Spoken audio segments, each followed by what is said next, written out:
Hello, आदाब, नमस्कार, सत श्री अकाल। स्वागत आप सभी का बुक टॉक चैनल पर। मैं प्रमोद कुमार, हिंदी लेक्चरर, राजस्थान से। पिछली कक्षा में हमने पढ़ा था कि किस तरह से इतिहास और साहित्य को जब जोड़कर साहित्य का इतिहास लिखा जाता है तो किन किन बातों का ध्यान रखा जाता है। उसमें हमने देखा हेरोडोट्स ने 3 शब्दों का प्रयोग किया: खोज, गवेषणा और अनुसंधान। इसके बाद में हमने देखा कि भारतीय इतिहास है वो आदर्शवाद और अध्यात्म पर आधारित है। इतिहास लेखन में किन किन शब्दों को अपनाया जाता है। तो पहली शर्त है कालक्रम, उस काल की प्रमुख प्रवृत्तियां। दूसरी शर्त है, ये अनिवार्य शर्त है, ये जाना हमने।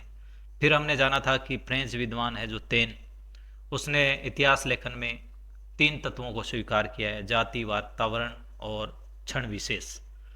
इसके बाद ने देखा कि हर्सन ने किस तरह से कवि के व्यक्तित्व को महत्व दिया है, कॉफ ने युगीन चेतना को महत्व दिया है, और भारतीय इतिहासकार जो गणपति चंद्र गुप्त है उन्होंने अपने साहित्य इतिहास लेखन में 5 तत्वों को महत्वपूर्ण माना है, जिसमें प्राकृतिक सृजन शक्ति है, परंपरा है, वातावरण है, द्वंद्व और संतुलन है।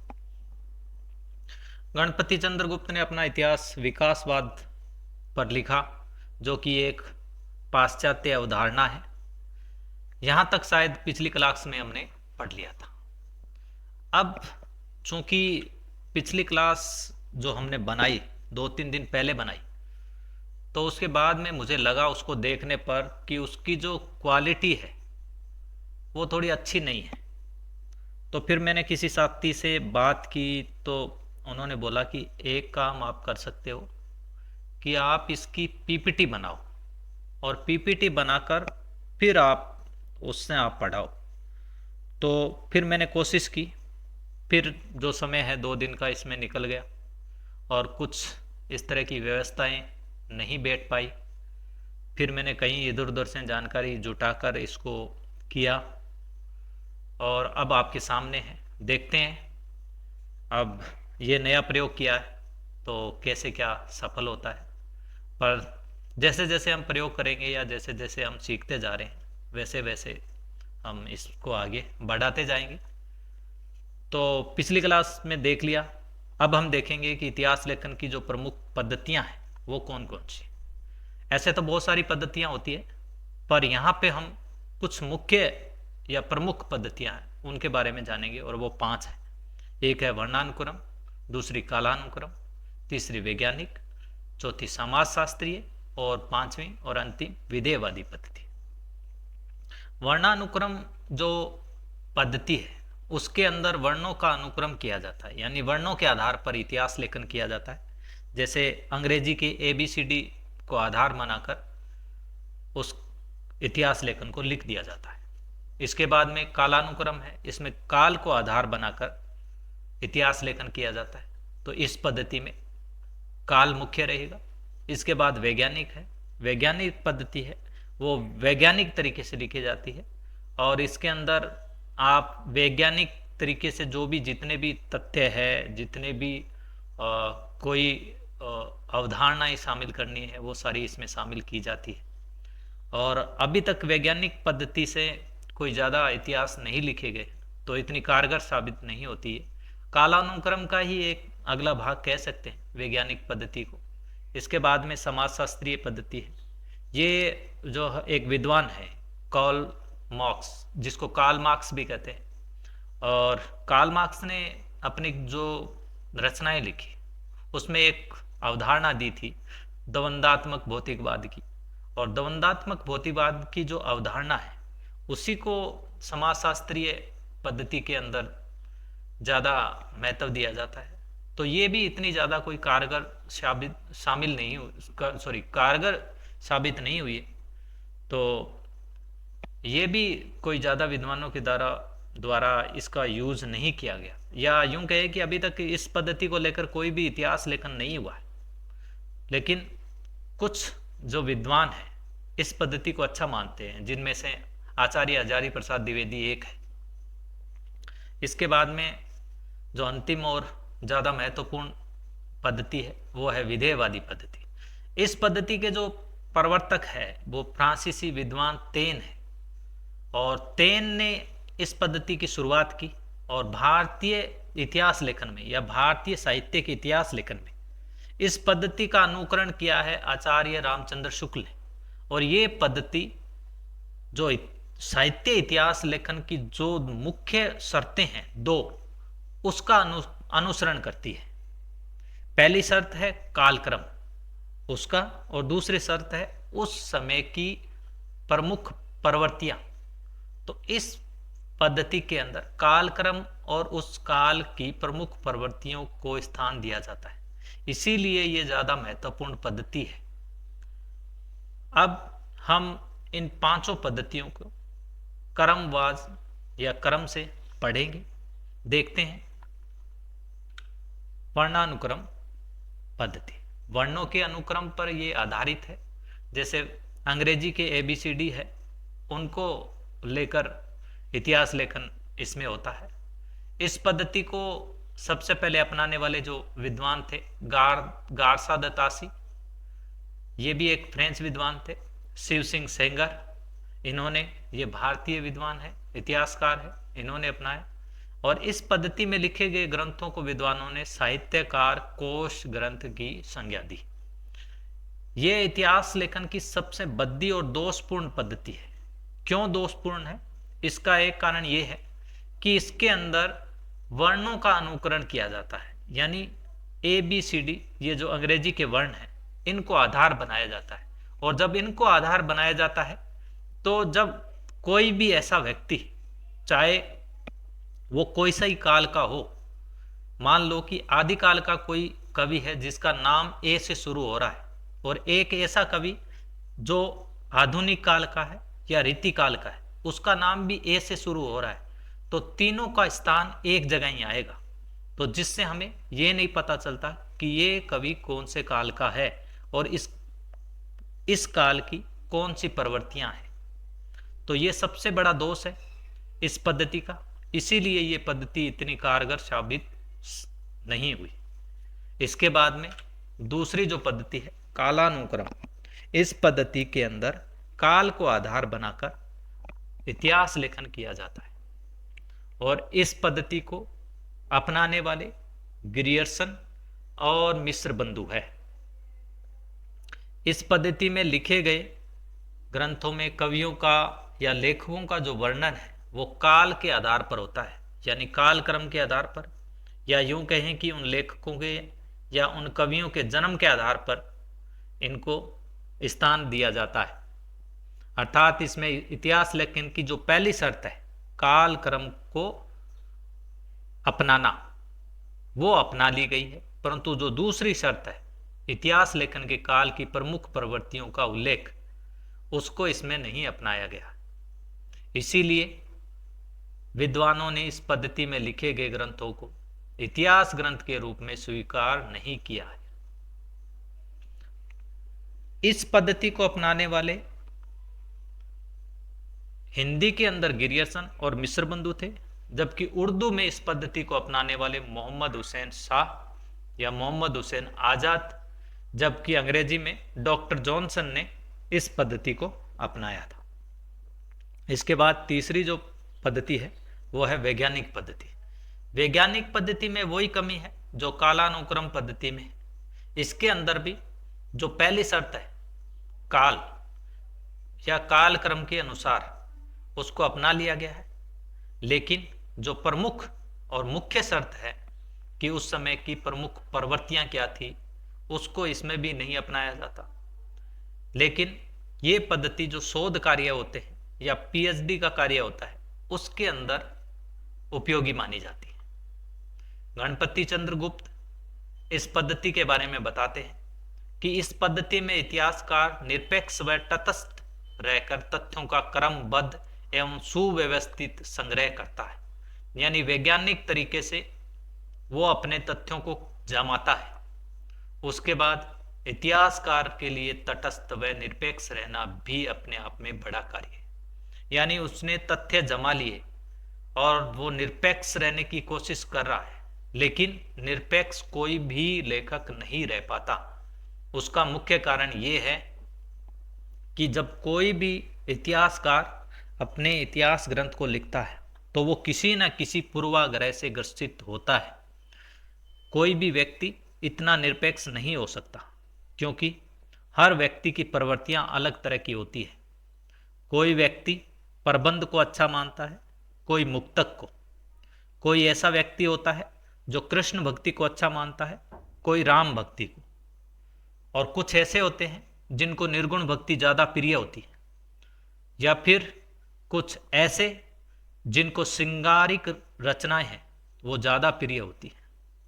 तो इसलिए व्यक्ति उन सब से प्रभावित होते हुए अपना इतिहास का लेखन करता है, जिससे कुछ ना कुछ कमियां उन इतिहास ग्रंथों में रह जाती है। इसीलिए ये पद्धति भी इतनी कारगर साबित नहीं हुई। इसके बाद आगे और अंतिम जो पद्धति है वो विधेयवादी पद्धति। विधेयवादी पद्धति अंग्रेजी के पॉजिटिविज्म का हिंदी रूपांतरण है।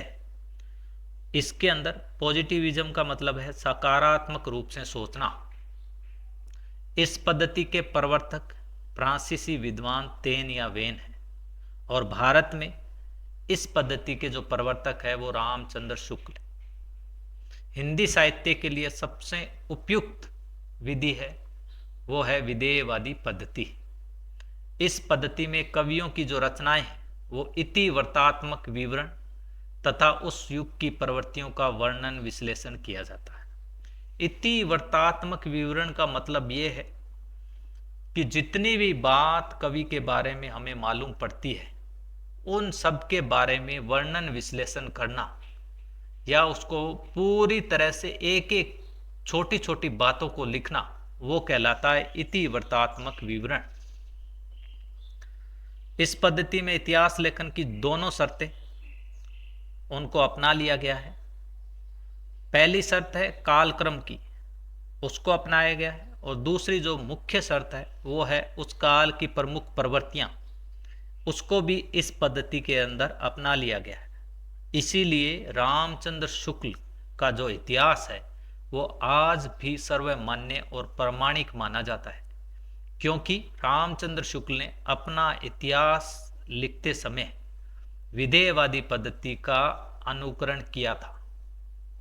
और अपने ग्रंथ के अंदर एक जगह रामचंद्र शुक्ल शुरुआती पन्नों के अंदर ये लिखते हैं कि प्रत्येक देश का साहित्य वहाँ की जनता की चित्तवृत्तियों का प्रतिबिंब होता है।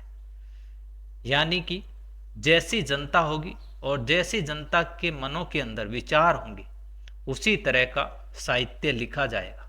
ये बात रामचंद्र शुक्ल कहते हैं, और ये बात कहीं ना कहीं सत्य भी है कि जैसे लोगों का सोच, जैसे लोगों का विचार करने का तरीका और जैसे लोगों का जो व्यवहार है होता है, उसी तरह का उस समय साहित्य लिखा जाएगा। क्योंकि साहित्यकार भी जनता के बीच से ही आता है, कहीं अलग से जन्म नहीं लेता। इसके बाद आगे वाली जो पद्धति है समाजशास्त्रीय पद्धति। यह पद्धति कार्ल मार्क्स के द्वंद्वात्मक भौतिकवाद पर आधारित है। कार्ल मार्क्स ने अपने ग्रंथों के अंदर लिखते समय, जैसे उनका मुख्य ग्रंथ है दास कैपिटल, उसके अंदर एक ये सिद्धांत दिया द्वंद्वात्मक भौतिकवाद। द्वंद्वात्मक भौतिकवाद का जो सिद्धांत है उसमें उन्होंने किस तरह से शोषित और जो शोषक है उनके बीच में संघर्ष होता है उसको दिखाया है, और इसी को आधार बनाकर ये पद्धति इतिहास लेखन कार्य करती है। इस पद्धति का जो पक्ष है वो आचार्य हजारी प्रसाद द्विवेदी ने लिया है, लेकिन ये पद्धति अच्छी होते हुए भी अभी तक इस पद्धति में कोई भी इतिहास लेखन कार्य नहीं हुआ, इसीलिए यह पद्धति मान्य नहीं हो सकी।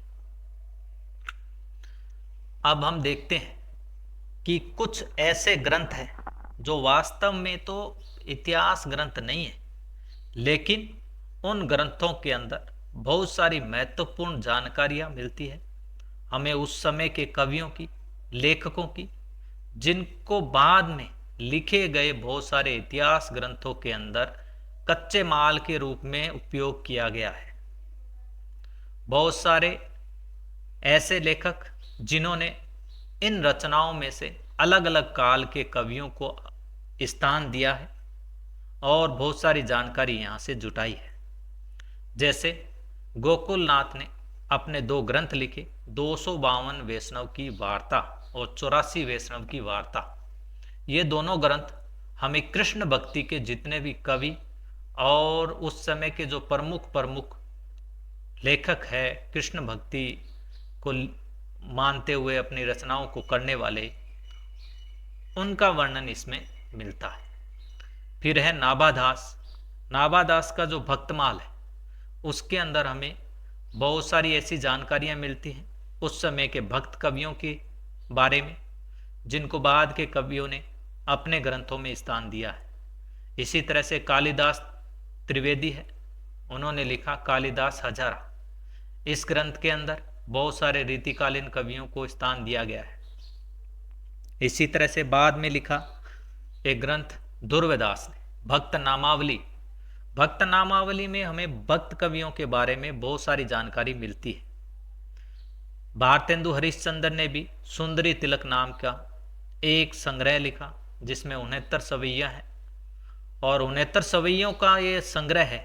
इसके अंदर रीतिकाल के जो रीति मुक्त कवि है उनको प्रमुख रूप से स्थान दिया गया है। तो बाद में जितने भी इतिहास ग्रंथ लिखे गए हिंदी साहित्य के, उन ग्रंथों के अंदर यहाँ से सामग्री को लिया गया। और इसके अलावा भी बहुत सारी ऐसी रचनाएं हैं जिनसे बाद के जो हिंदी साहित्य के इतिहासकार हैं उन्होंने अपने यहाँ इतिहास लिखते समय जानकारियाँ ली और उनका प्रयोग उन्होंने अपने इतिहास ग्रंथों के अंदर धड़ल्ले से किया है। अब हम पढ़ते हैं कि जो पहला इतिहास किसने लिखा। वो एक फ्रेंच विद्वान थे, फ्रांस में रहने वाले गारसा द तासी। उन्होंने हिंदी साहित्य के इतिहास लेखन की परंपरा की विधिवत शुरुआत की। ये फ्रांस के रहने वाले थे, भारत में उर्दू के प्रोफेसर थे।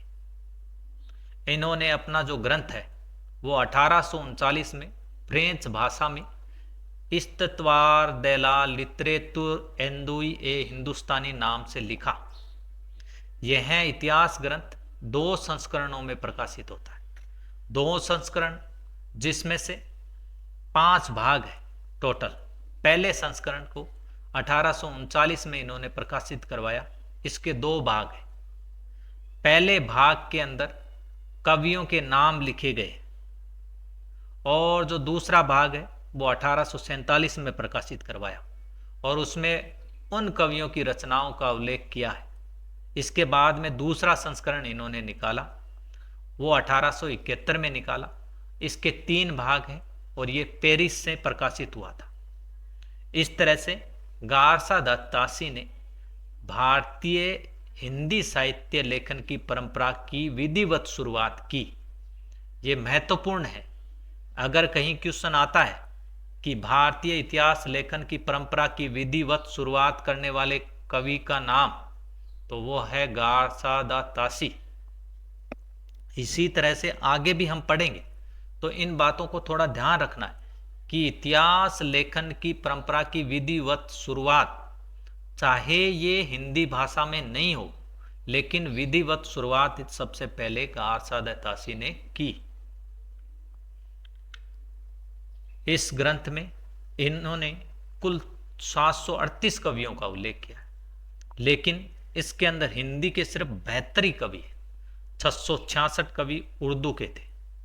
और अपना जो ग्रंथ लिखा गारसा द तासी ने, इस ग्रंथ को लिखते समय इन्होंने कुल 66 पुस्तकों की मदद ली।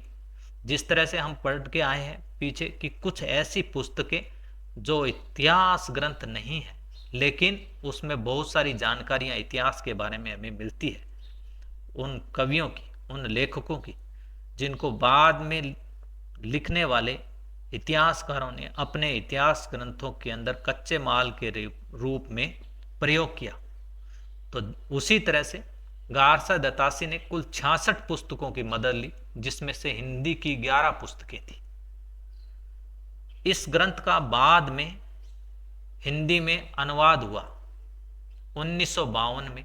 लक्ष्मी नारायण वार्ष्णेय नाम के एक आधुनिक काल के कवि थे। इन्होंने जो प्रयाग है उत्तर प्रदेश में, वहाँ से एंदुई या हिंदुई साहित्य का इतिहास नाम से अनुवाद किया।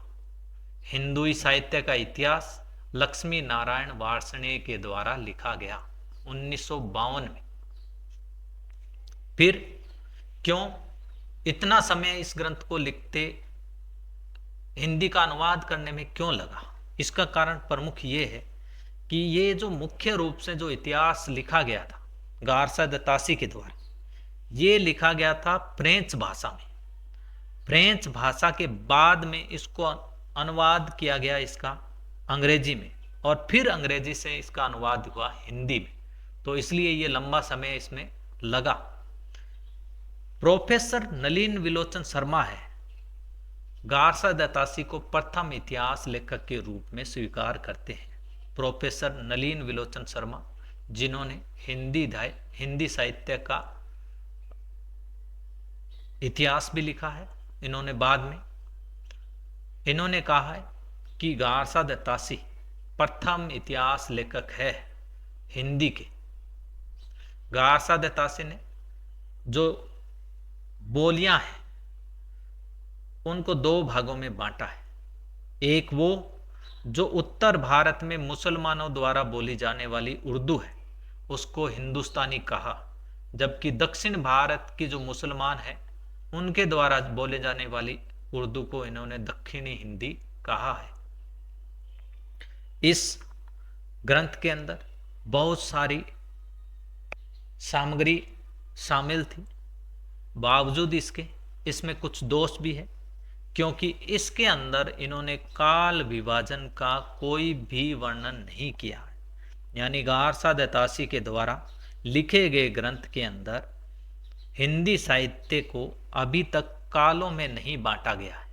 सीधा सीधा एक वर्णन दिया गया है और एक पद्धति है, वर्णानुक्रम पद्धति, उसको अपनाया गया है।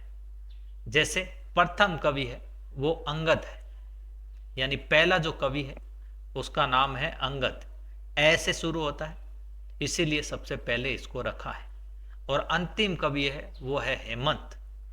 तो ये एक जो अंग्रेजी के वर्ण है उसको आधार बनाकर उन्होंने कवियों को एक स्थान प्रदान किया है, लेकिन इन्होंने हिंदी साहित्य के इतिहास का जो समय है उसको काल के अंदर बांटकर नहीं विभाजित किया।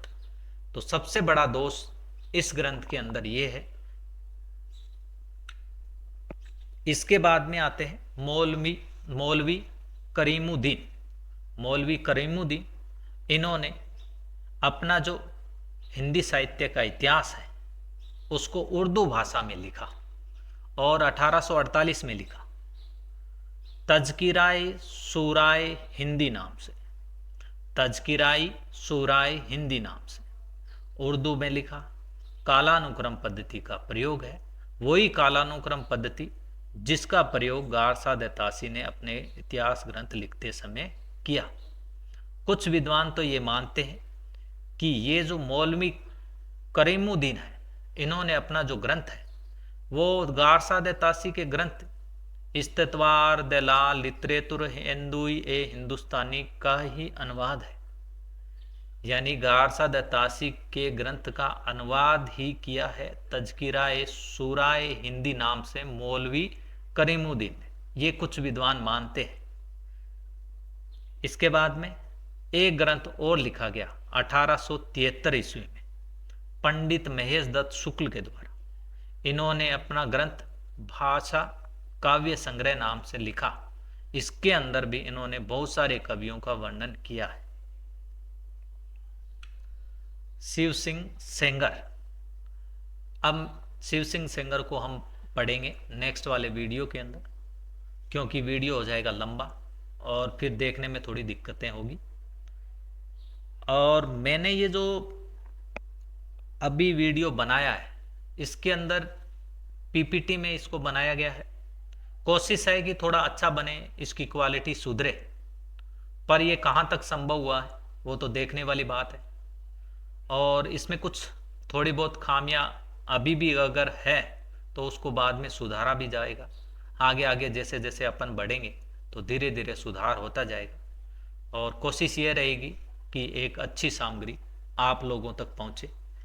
और मैं तो ये मानता हूँ कि जैसे अभी शुरुआत हुई और आगे जैसे जैसे बढ़ेंगे तो और गहराई में हम चलते जाएंगे, और इसका जो मुख्य उद्देश्य है कि आप लोग अपनी इच्छित नौकरी को प्राप्त करें, वो पूरा हो।